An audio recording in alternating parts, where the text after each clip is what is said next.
Hello and welcome to Look and Learn on AD4 TV Radio. I am the Grammar Queen. In this first edition, we shall be treating expressions you may be using or saying incorrectly. Before we delve into that, the word for today is upbraid. UPBRAID, meaning to scold, to berate, to reprimand, to rebuke, to chastise, or to criticize. Now let's get to the business of today. When something is a waste of your time and you'd rather not be bothered with it, you say it is not worth it. But I hear many people saying it doesn't worth it. That's incorrect. It is not worth it, not it doesn't worth it. I have also heard people say good radiance to bad rubbish instead of good riddance to bad rubbish. I am telling you, I am not making this up. Ladies and gentlemen, it is good riddance to bad rubbish, not good radiance to bad rubbish. Please be guided. Now, this next incorrect expression concerns people in real estate and people who are house hunting.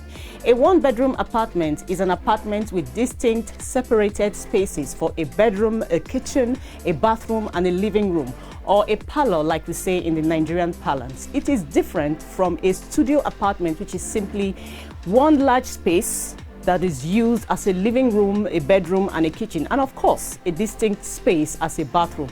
I'm sure you're asking, so what's the issue here? Well, the issue here is that in the Nigerian climate, a studio apartment is called a self-contained apartment. However, everywhere I turn, I see and hear it being referred to as self-contained. No, sir. No, ma'am. It is self-contained apartment, not self-contained. So all you real estate agents and lawyers who work in real estates, be guided. A haven is a place you go to for some peace and quiet. It's a place of safety or refuge, like a resort where you go to escape the hustle and the bustle of everyday life. Ladies and gentlemen, it is haven, spelled H-A-V-E-N, not heaven. I'm sure we all know what heaven means. All right, faux pas is a word borrowed from the French language. It means a blunder, a mistake, usually social or political. It is spelled F-A-U-X space P-A-S and pronounced faux pas, not fox pas. A private conversation between two people is called tête-à-tête, not tete-à-tete. This expression is also borrowed from the French language. I have a question for you. Is it you have another thing coming, or you have another think coming? When you want to tell someone that he or she is mistaken, or that what he or she is saying is completely impossible to happen, you say you have another think coming, not thing.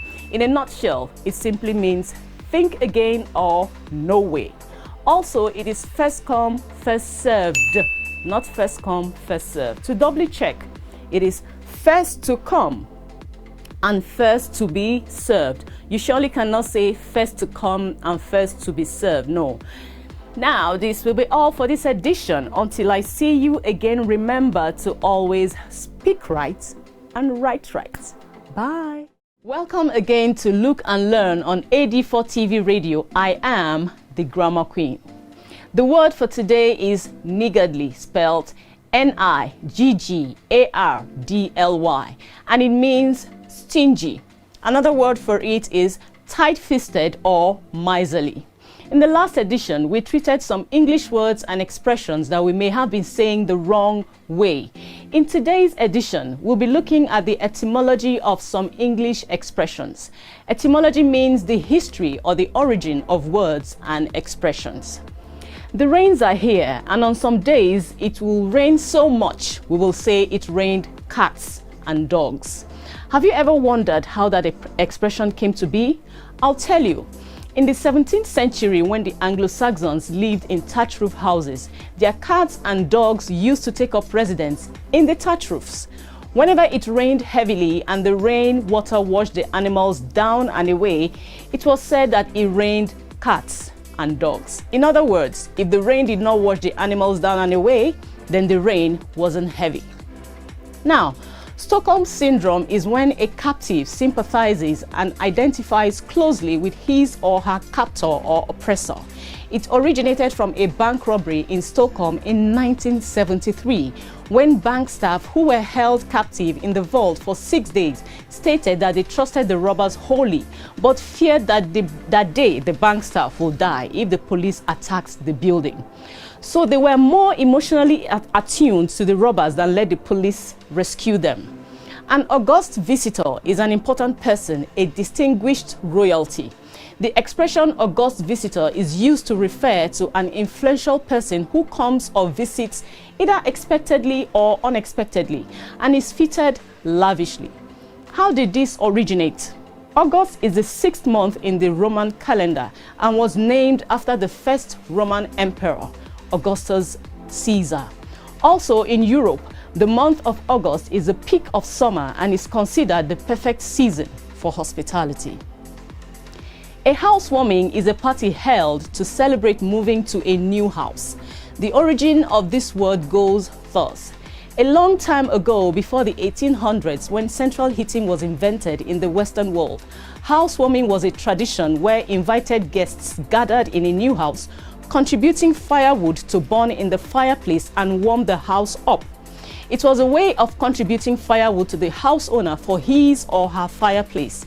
It was also believed that the burning of wood in a new house was used to ward off evil spirits that may have taken up residence in the house, especially if it had been unoccupied for a long time. A widow's peak is the V-shaped hairline descending to the forehead.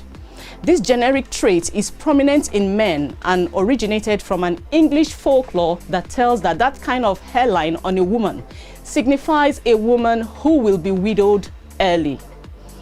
Why do we say 3 square meals when a square is actually 4-sided? This expression may have originated from the period when the Royal Navy's meals were served on square wooden plates. That's all we can take on this edition of Look and Learn on AD4 TV Radio. I'll see you next time. And until then, remember to always speak right and write right. Thank you. Bye. Hello and welcome to episode 3 of Look and Learn on AD4 TV Radio. I am the Grammar Queen. The word for today is loquacious, and it is spelled L-O-Q-U-A-C-I-O-U-S, and it means talkative or tending to talk too much. Today we'll be looking at commonly confused words, that is, words that are commonly confused one for the other, especially in writing. An individual who never takes responsibility and blames someone else whenever something goes wrong is said to always pass buck, B-U-C-K, not bulk, B-U-L-K. That is the first set of commonly confused words for today. Buck and bulk, B-U-C-K and B-U-L-K. You pass buck, B-U-C-K, and not bulk. There is uninterested and there is disinterested. They are confused one for another but mean different things. Uninterested simply means not interested. Disinterested, on the other hand, means impartial. Even though some quarters posit that disinterested means lack of interest or indifference, many submit that a disinterested person is an impartial party.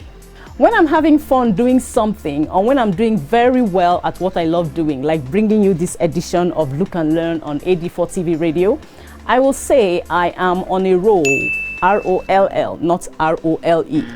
There is roll, R-O-L-E, there is roll, R-O-L-L, and there is row, R-O-W. Now, R-O-L-E means function, duty, responsibility. It also means the part an actor plays in a play. Now, R-O-L-L is to move or turn over using a wheel, or to move something or someone by turning it over and over again like a wheel. A row, R-O-W, is an arrangement of things in an organized line formation. It can also mean to steer a boat on a water body like a river or a stream. Now there is incipient, I-N-C-I-P-I-E-N-T, and there is incipient, I-N-S-I-P-I-E-N-T. Incipient is used to refer to something that is just starting or beginning.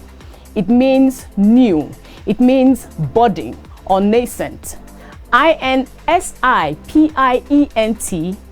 is stupid, foolish, lacking in intelligence, wisdom, or insight. So if I'm going to use it in a sentence, we can say, he filled his incipient firm, his new firm, that's Incipient, with people full of incipient ideas, that's foolish, stupid ideas lacking in intelligence, that's Insipient.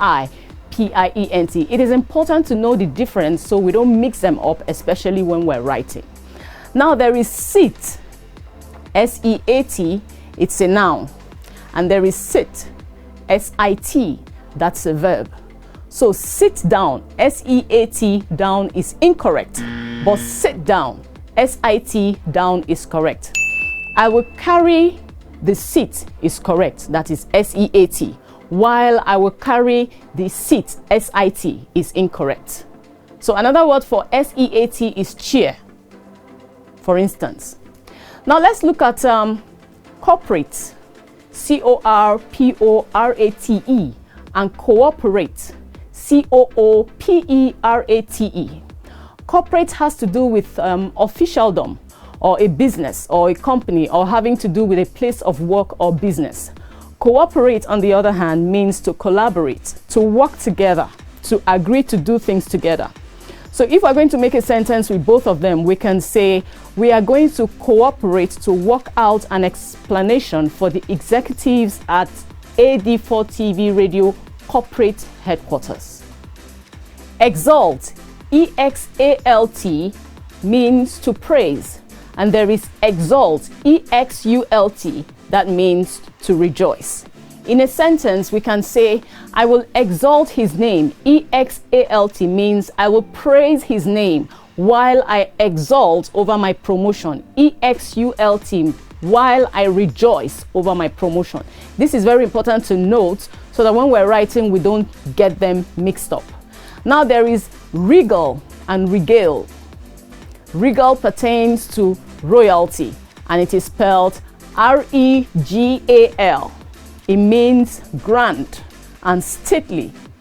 Regale is spelled R-E-G-A-L-E, and it means to supply lavishly. It also means to entertain or amuse with plenty talk. This is all we can take on this edition. See you next time. Until then, remember to always speak right and write right. Bye. Hello. This is episode 4 of Look and Learn on AD4 TV Radio. I am the Grammar Queen. The word for today is kerfuffle, spelled K-E-R-F-U-F-F-L-E. And kerfuffle means a fuss or a squabble arising from dissenting views. Another word for kerfuffle is quarrel, brouhaha, or altercation. Today, we'll be focusing on idiomatic expressions. Idioms are figurative expressions that do not derive their meanings from the individual words that make them up. For instance, if you tell me you're going for a swim and I say break a leg, I don't mean that your legs should literally break. No, it means I'm saying you should have fun. That's how idioms work. So let's look at some idioms. Elvis has left the building. This means it is all over or that the show has ended. Elvis was once the biggest pop icon in the world. His shows were always sold out and were huge successes. Being the king of rock, as soon as his show was over and he left, there was nothing more to say or do. So if I tell you Elvis has left the building, it means it's all over. To steal one's thunder means to take credit for something someone else did. So if, for instance, you're on a project team and everyone knows you did more than 70% of the work, only for some other team member to show up and take credit for the whole work, that person has stolen your thunder. Not playing with a full deck is an idiomatic expression used to refer to someone who displays a lack of intelligence. For example, I can say, he looks like he's not playing with a full deck, but trust me when I say it is all a front. He's actually very intelligent. To vote with one's feet means to leave. During the board meeting, tempers were so high that members of the dissenting faction all voted with their feet, means they left. So if you say you voted with your feet, it means you left. A fifth columnist is a defector, someone or a group of people who engage in acts that are detrimental to the group that they belong to. In the Nigerian parlance, they are referred to as sabo. Cloak and dagger means to be secretive about an issue.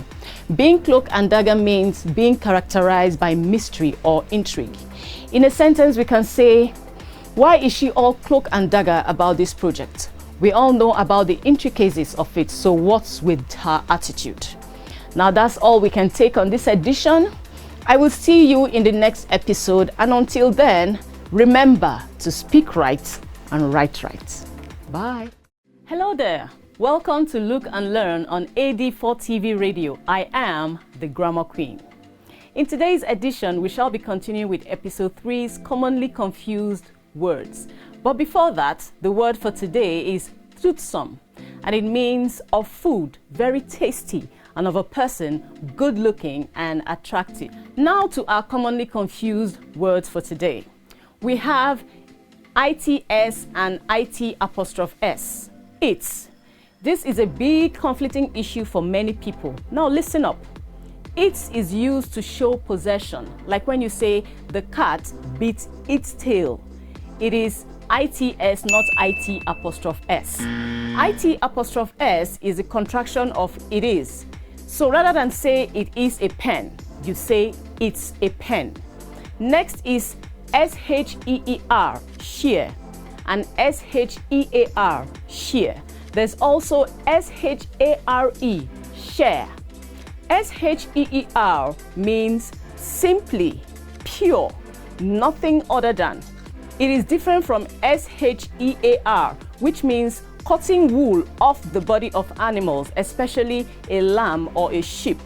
The first two words are completely different from SHARE, which means to divide something and apportion parts of it to people. In a sentence, it is sheer meanness, that is SHEER, on her part to share the whole head of sheep, that is SHEAR, and share it to people who don't need it. The last is SHARE. So let's be guided there. There is shear, SHEER, there is also shear, SHEAR, and then there is share, SHARE. Now the next commonly confused words is collaborate. COLLABORATE. It means to work or do something together for a common goal. It is different from corroborate, which is spelled CORROBORATE, which means to confirm a story with a similar story. It means to authenticate a story with another, usually the same story. Okay, next up is seize. SEIZE and CEASE. They sound alike, but are spelled differently and mean different things as well. SEIZE is to take something from someone, usually forcefully or by use of authority, and usually also with the intent not to return it. Now, CEASE simply means to stop, to end, to discontinue. In a sentence, we will say, we will seize their ammunition, that is SEIZE, and hopefully the war will cease, that is CEASE. Okay, when we say a religious leader, for instance, has the power or authority to impart certain giftings on someone, we say such a leader has an unction, not auction. Such a leader has an UNCTION, not auction. Auction, on the other hand, is spelled AUCTION, and it means the public sale of things where the highest bidder goes away with the things on sale. Now, next up is punch. PAUNCH and punch. PUNCH.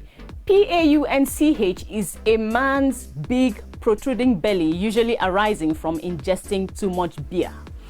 Punch, P-U-N-C-H, is a blow with a clenched fist, or to blow someone with a clenched fist.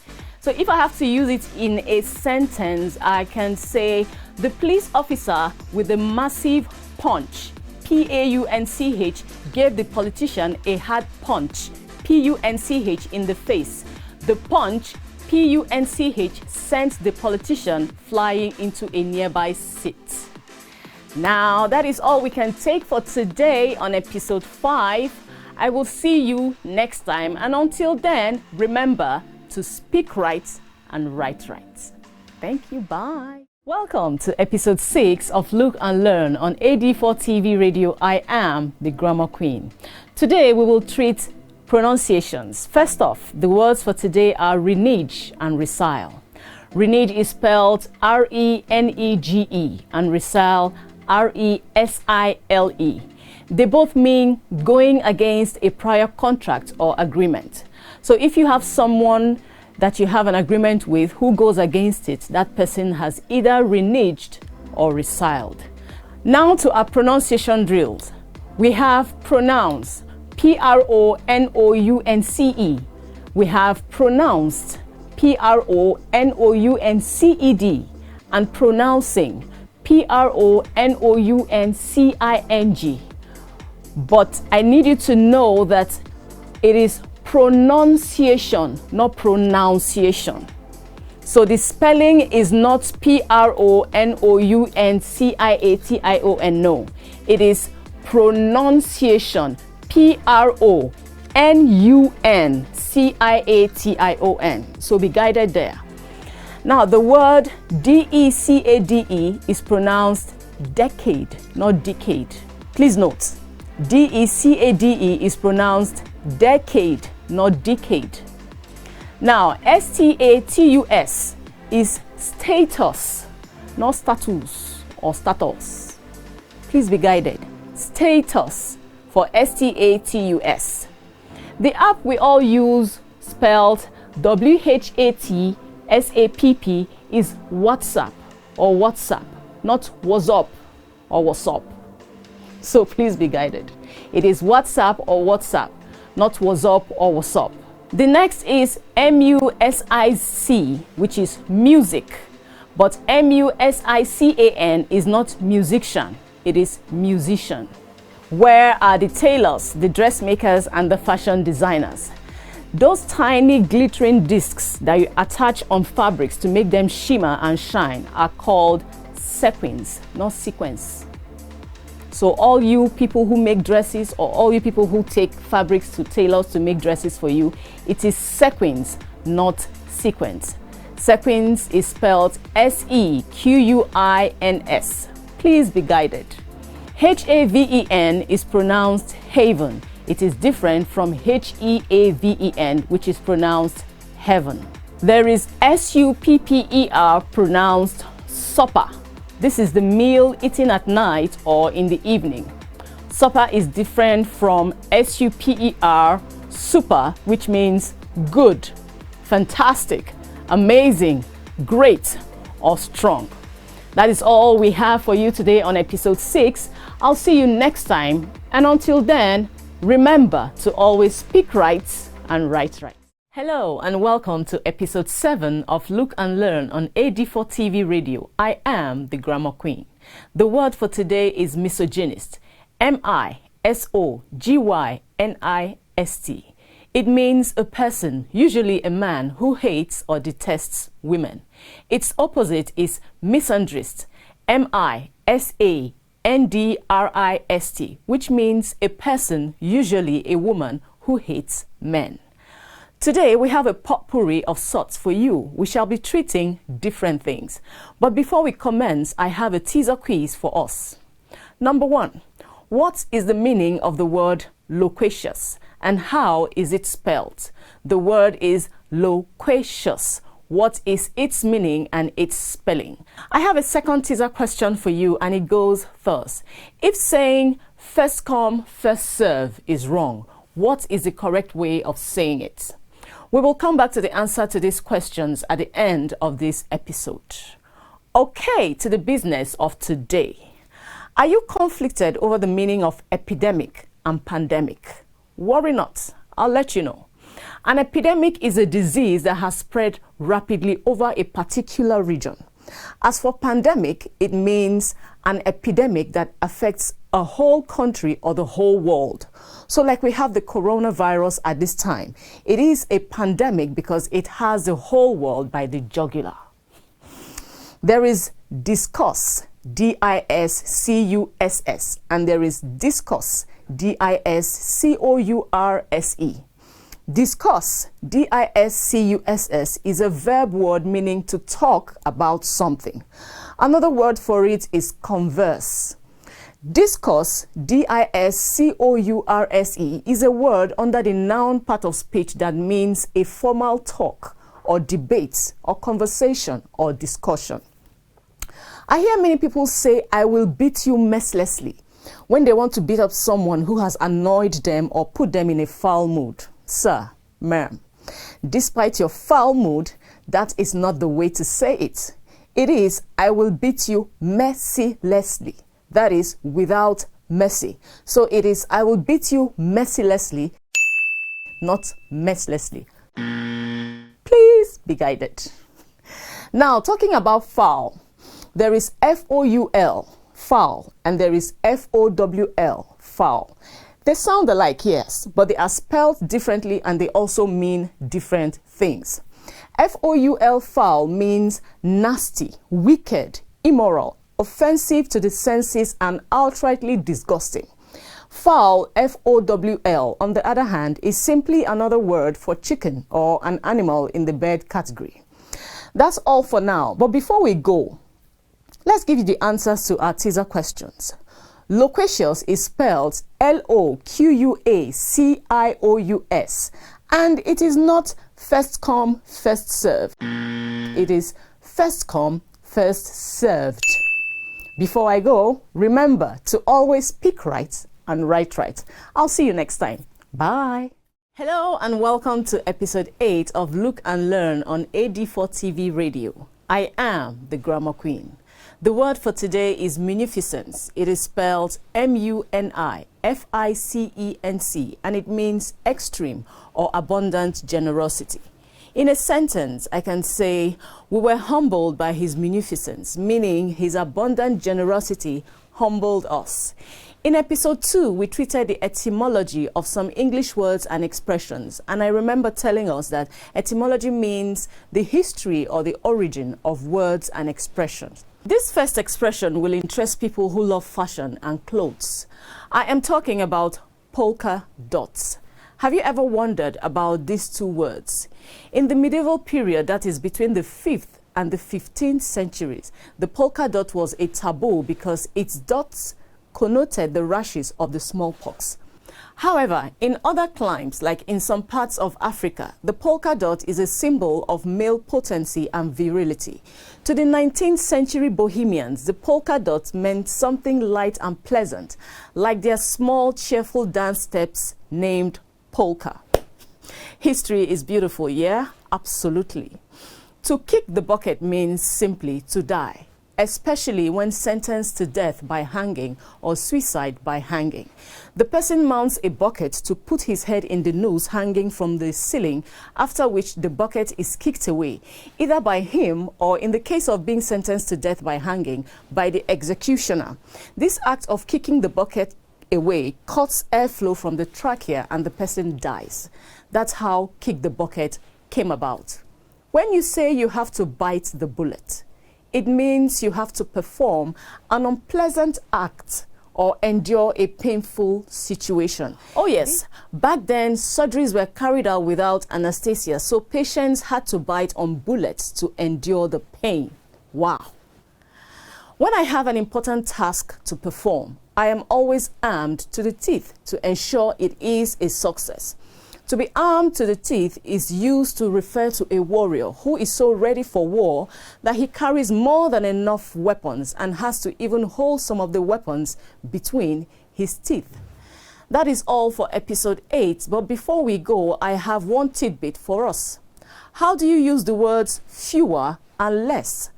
For nouns that you can count, that is countable nouns, like cars, men, houses, chairs, you use fewer. But for uncountable nouns like air, water, wealth, you use less. In other words, you cannot say fewer water. It is less water because water is uncountable.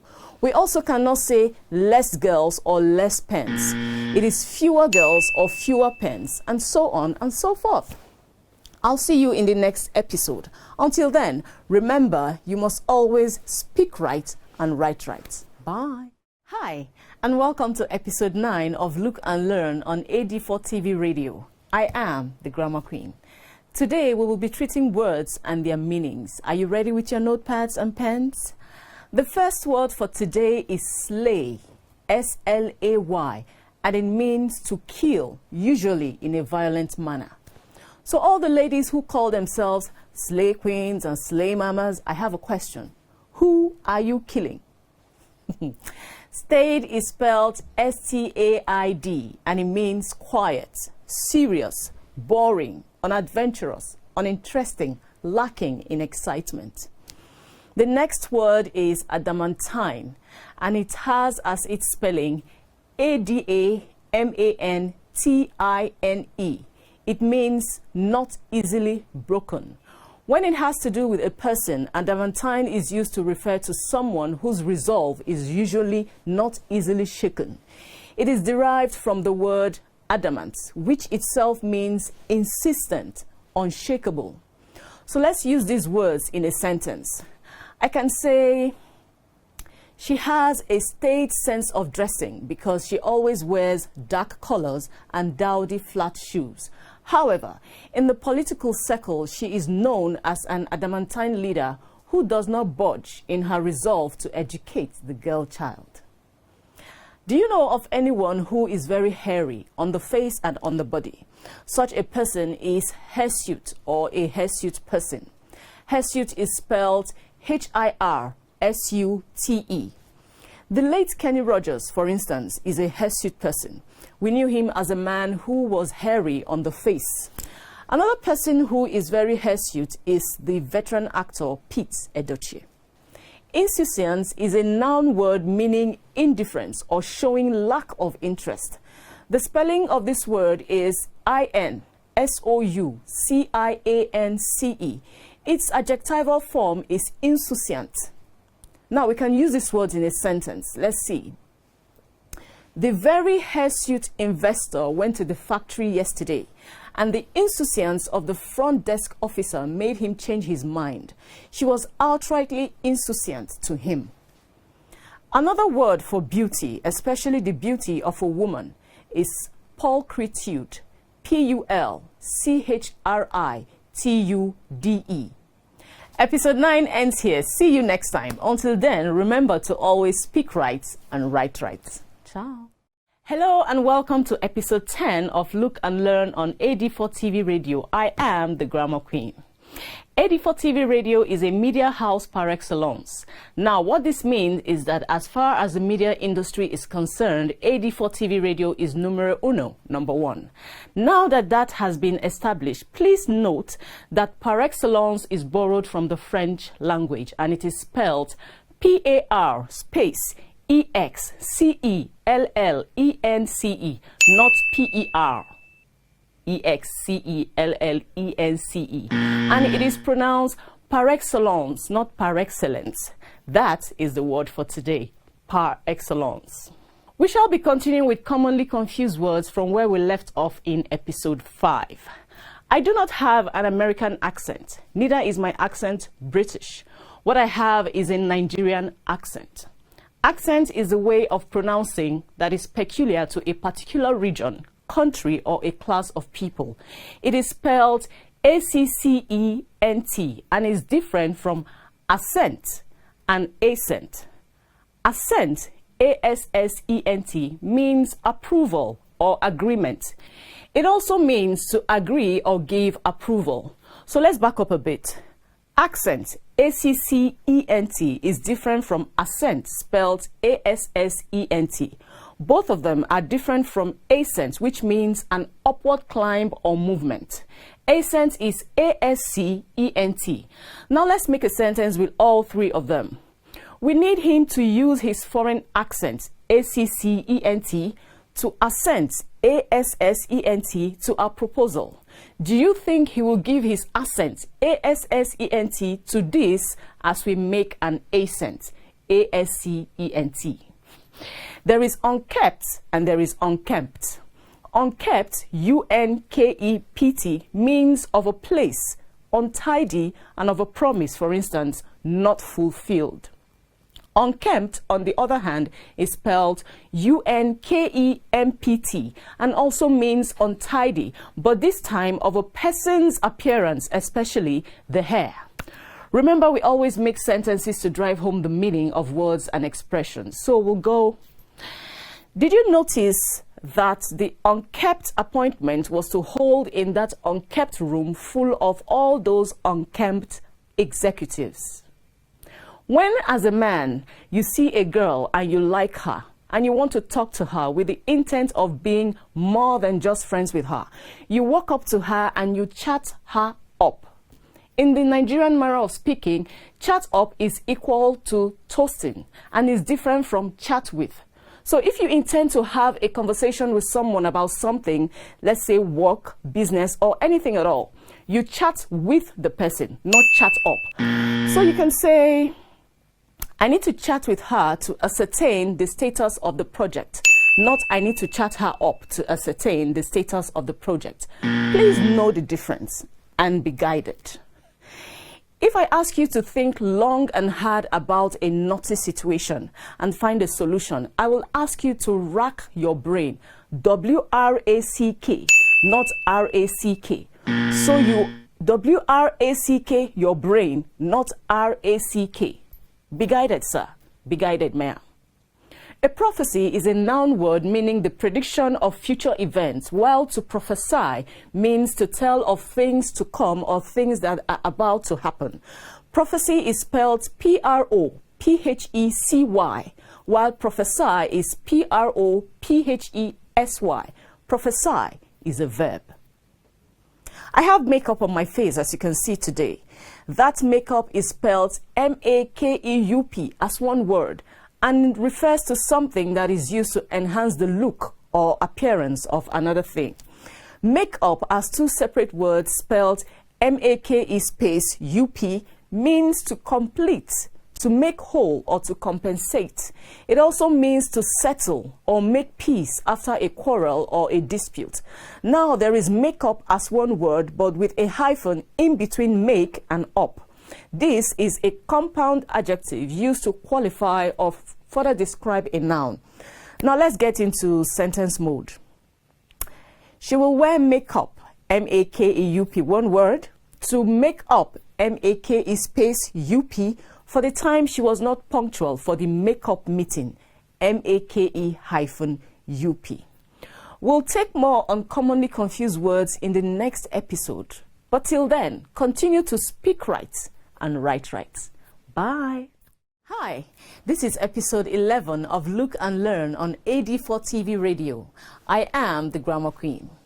Today we are continuing yet again with commonly confused words. There are so many of them.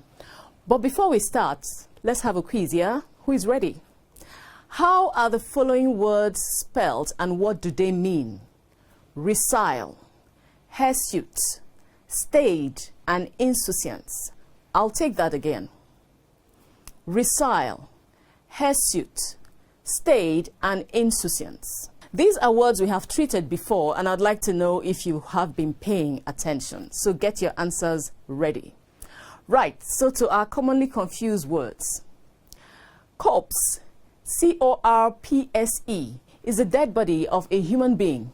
Note that the dead body of an animal is not a corpse, but carcass, spelled C-A-R-C-A-S-S. Now, corpse, C-O-P-S-E, on the other hand, is a collection of trees and plants, is a shrubbery, if you will, a small forest, a bush.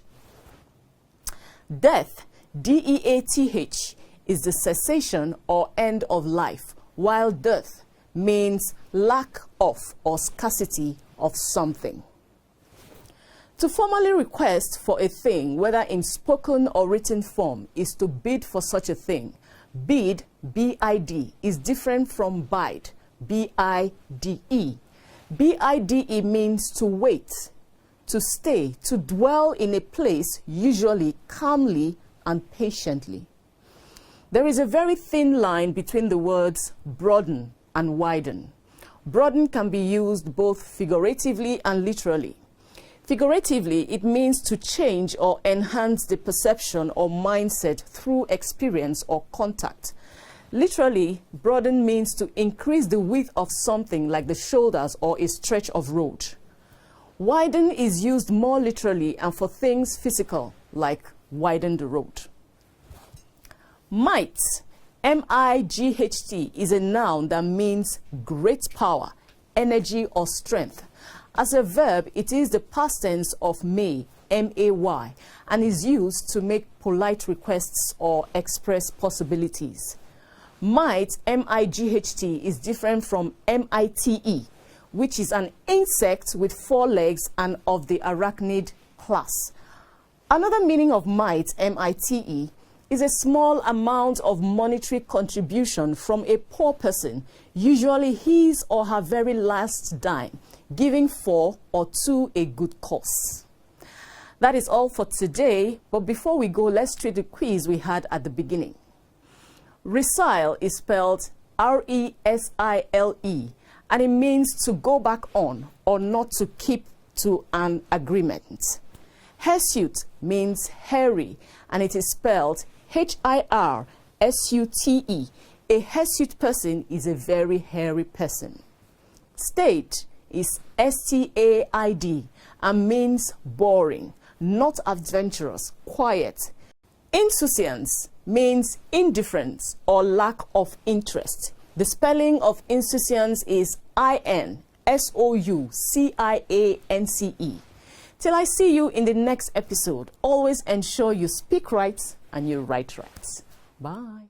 Hi, welcome to episode 12 of Look and Learn on AD4 TV Radio. I am the Grammar Queen. In today's edition, we'll be looking at words and expressions that are said or used wrongly. I walked into a shop last week to buy a TV set, but it was too pricey for me. I really liked the appliance, so I requested to make a down payment and spread the rest of the payment over a 5-week period. When something like that is done, it is referred to as paying in installments, not paying installmentally. You pay in installments, not installmentally. If you offend someone or go foul of the law and you plead that your punishment be made light, you say, please temper justice with mercy. Temper, T-E-M-P-E-R, not T-A-M-P-E-R, justice with mercy. Please be guided. A place where children without parents live or are housed is called an orphanage, not an orphanage home. Orphanage is already a home, so adding home to it is tautology. Avoid it. The spelling of a set of rooms in a hotel or hospitality center is not S-U-I-T, but S-U-I-T-E. Please note that S-U-I-T-E is pronounced suite, not suit. Per se means in itself or of itself. Another word for it can be actually, essentially, or fundamentally. So when you say, for instance, she is not a lover of sports per se, but I know she likes to watch basketball, it means essentially, despite her not being a fan of sports, she indulges and watches basketball from time to time. Per se is spelled P-E-R space S-E, not P-E-R space S-A-Y. No, it is not S-A-Y, but S-E. This expression is borrowed from Latin. An animal that is alive is a live animal, like a live chicken, for instance. Live here is spelled L-I-V-E, not L-I-F-E. So when you go to an animal farm, for example, and request for a goat that is alive, you say, I want a live goat, L-I-V-E goat, not L-I-F-E. That is all for today. I'll be back in the next edition with more. Until then, remember our deal is to always speak right and write right. Bye. Hi, and welcome to episode 13 of Look and Learn on AD4 TV Radio. I am the Grammar Queen. Today I come to you with a mixed grill. Spellings, words and their meanings, pronunciations, and some commonly confused words. Have you ever been in an argument with someone and instead of focusing on the issue at hand, your opponent begins to verbally attack your person and personality? When that happens, that person has gone ad hominem on you. Ad hominem is spelled AD space HOMINEM. Gist is a story or the summary or key points of a story. The spelling of gist is G-I-S-T, not J-I-S-T. Please note, G-I-S-T, gist, not J-I-S-T. The tire of a car is spelled T-Y-R-E in the British English. For the American English, it is T-I-R-E. The thing about the American and the British English is this. In writing, it is advisable to stick to one. Do not mix them when writing. If you prefer the British English, stick to it. If you like the American English, stay there and enjoy. To stay at home all day doing nothing, surfing channels, and generally being a couch potato means to laze about. L-A-Z-E, not lazy about. L-A-Z-E about, not L-A-Z-Y about. Please note and be guided. It breaks my heart when people say employ instead of implore. To implore is to plead with someone, to beg, to beseech. On the other hand, employ is to offer a job to someone. Implore is I-M-P-L-O-R-E and employ is E-M-P-L-O-Y. Let's make a sentence. I implore you to always watch Look and Learn on AD4 TV Radio to enrich your written and spoken communication skills. We may just employ you. You never know.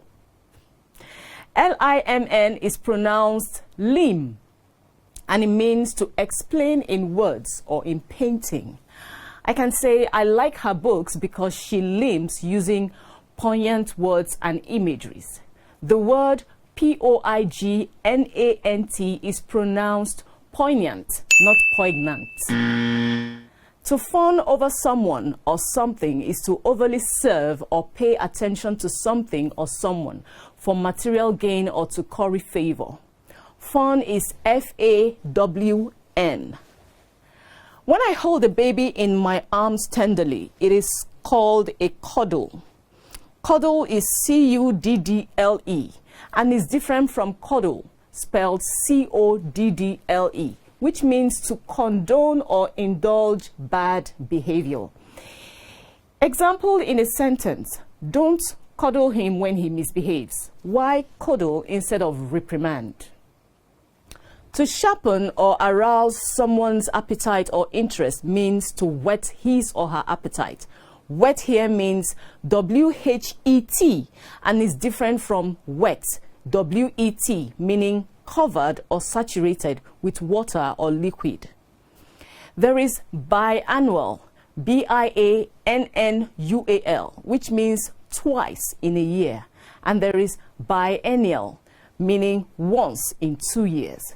When something happens 2 times in a year, it is biannual. When it is an event that happens once in 2 years, it is biennial. Please be guided. Now listen up. Bogus, B-O-G-U-S, does not mean big or gigantic. It means fake, insincere, deceptively grandiose. So if I say she comes with bogus stories of how well she's doing in the Caribbean, it means everything is fake or lies. Did you know that I couldn't care less means I don't care, and I could care less means I care? You didn't know. Now you know. I'll see you in the next episode. Until then, please ensure you always speak right and write right. Bye. Hi, and how have you been? I'm bringing you episode 14 of Look and Learn on AD4 TV Radio. I am the Grammar Queen. In episode 13, I brought you a mixed grill of spellings, words and their meanings, pronunciations and some commonly confused words. We are continuing with that today. How are the phrases each other and one another used? Each other is used for two persons, while for more than two people, you use one another. It is wrong, therefore, to say the triplets told each other their secrets, or the husband and wife told one another everything. It should be, and actually is, the triplets told one another their secrets, and the husband and wife told each other everything. In the olden days, there were no cars, and people walked miles to get from one place to another. Olden here is spelled O-L-D-E-N, not O-L-D-I-N-G. It is O-L-D-E-N. What's the difference between rectify, R-E-C-T-I-F-Y, and ratify, R-A-T-I-F-Y? Rectify is to correct, and ratify means to approve or consent to something. Ratify is used usually in formal settings. I have heard many people ask me, Grammar Queen, how do I use the prepositions for and since? Now listen up. You use since if the starting point is given. For example, she has been here since yesterday or since 2 p.m. For is used when the period is given. So in a sentence, it is she danced for 24 hours, not she danced since 24 hours. No. Know how and when to use them and be guided. So use since when the starting point is given and for when the period is stated. This last nugget is something I see always wrongly used in SMSs and chat room messages. It is the pair of your, Y-O-U-R, and you are, Y-O-U''R-E. Ladies and gentlemen, please note that Y-O-U-R, your, is used to show possession.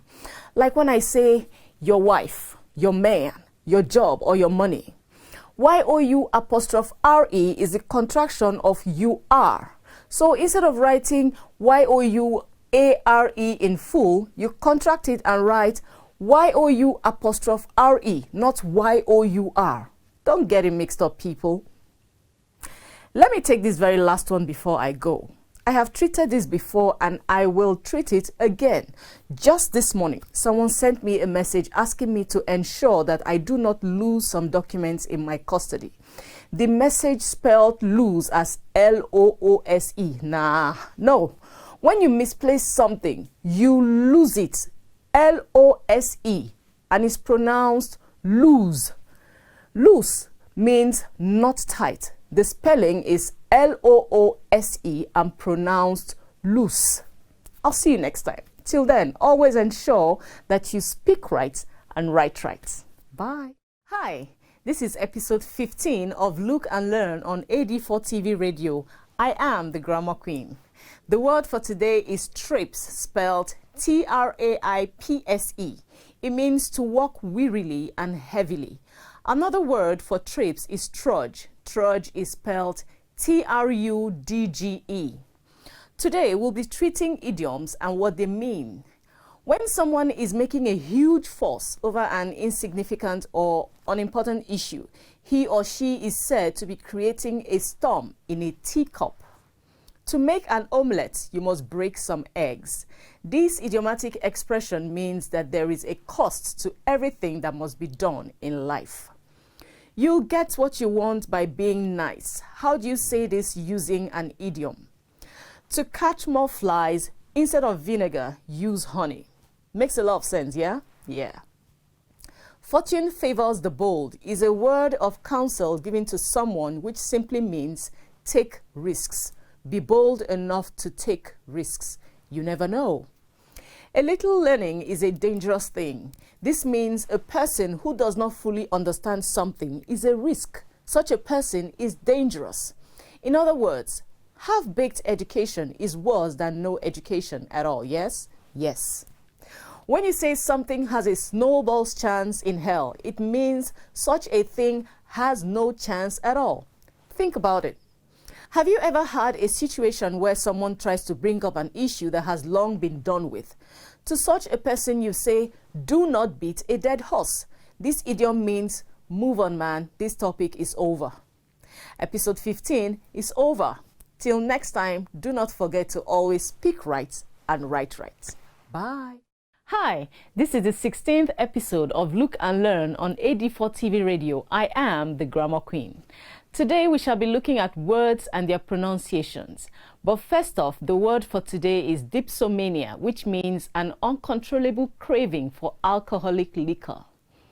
The word spelled T-E-T-H-E-R is pronounced tether, and it means to tie an animal with a rope to restrict its movement. It also means the rope with which an animal is tied to restrict its movement.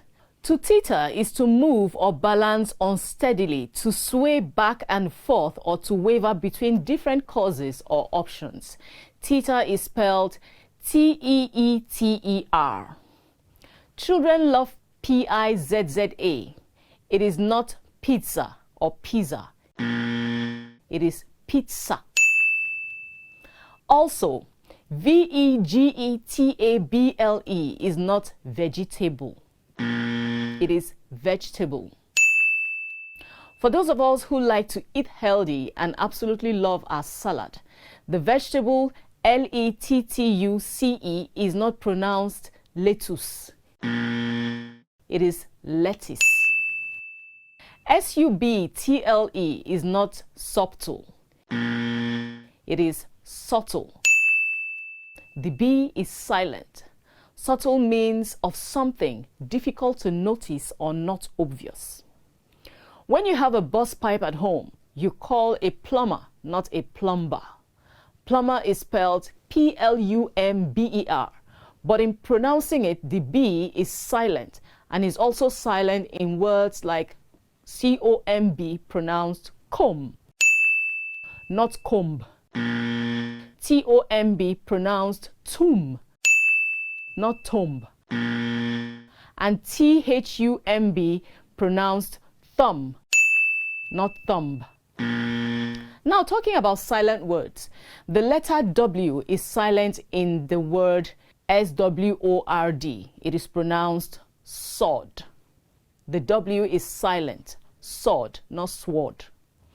The letter W is also silent in the word awe, spelled A-W-E. It is not awe or awe.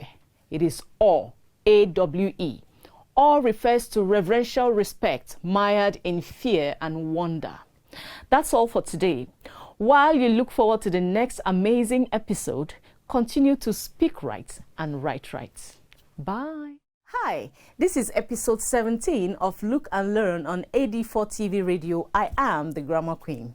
Today we shall be focused on commonly confused words. But first, the word for today is commodious. C-O-M-M-O-D-I-O-U-S,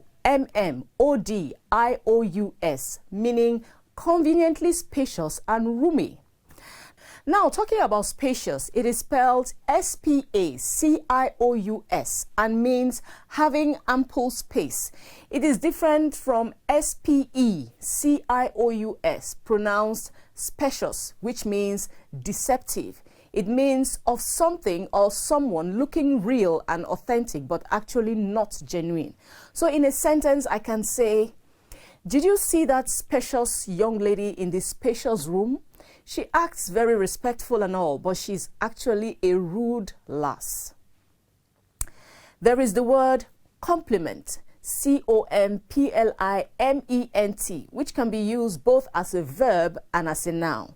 Now listen, look and learn. As a verb, it is pronounced compliment and means to praise or express praise or admiration.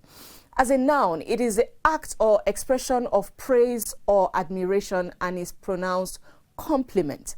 Another word for compliment as a noun is accolade. So in a sentence, we can say, she insisted that I compliment her. This is a verb. So I gave her a compliment. Now that's a noun. Or you can say, I gave her some accolades. You're getting me right? Right. Now, there is C-O-M-P-L-E ment, which can also be used as either a noun or a verb. As a verb, complement means to complete, to make whole, to add more so as to enhance. As a noun, it is something or someone that completes or is added to make whole or make more. Example, the new car is to complement her and act as a complement to her new status. There means the courage to do something every other person will not attempt, either because of fear or cowardice. It also means to defy someone, usually a person in higher authority. It is spelled D-A-R-E and is different from D-E-A-R, dear, and D-I-R-E, dire. D-E-A-R, dear, is a term of endearment used to address loved ones. It is also a term of salutation used in corporate correspondence. Dire, D-I-R-E, means serious, severe, urgent. In a sentence, we can say, even with a directive from management, she will still dare him, D-A-R-E. Her dear husband, D-E-A-R, has begged her to consider the dire consequences, D-I-R-E, of her actions. Transverse, T-R-A-N-S-V-E-R-S-E, does not mean the same thing as traverse. To travel across or through somewhere is to traverse. Transverse, on the other hand, means to situate, lie, or extend across something. As an adventurous man, we are making a sentence now. As an adventurous man, he likes to traverse, T-R-A-V-E-R-S-E, several geographical locations, and tells of a time when he came across a tree suspended transverse in mid-air without support, T-R-A-N-S-V-E-R-S-E. Now, timber is wood used for building or carpentry. Now there is timber, T-I-M-B-E-R, and there is timbre, spelled T-I-M-B-R-E, which means the distinctive quality or character of a musical note or of a person's voice. The timber contractor, T-I-M-B-E-R, with a husky timbre, T-I-M-B-R-E, was here yesterday. Did you watch the boxing match where Andy Ruiz floored Anthony Joshua? Can you spell the floored used there? It is F-L-O-O-R-E-D. It is different from F-L-A-W-E-D, flawed, which means faulty. It means having a fundamental weakness or imperfection. In the next episode, we shall continue with more commonly confused words. Until then, ensure you speak right and you write right. Enjoy. Bye.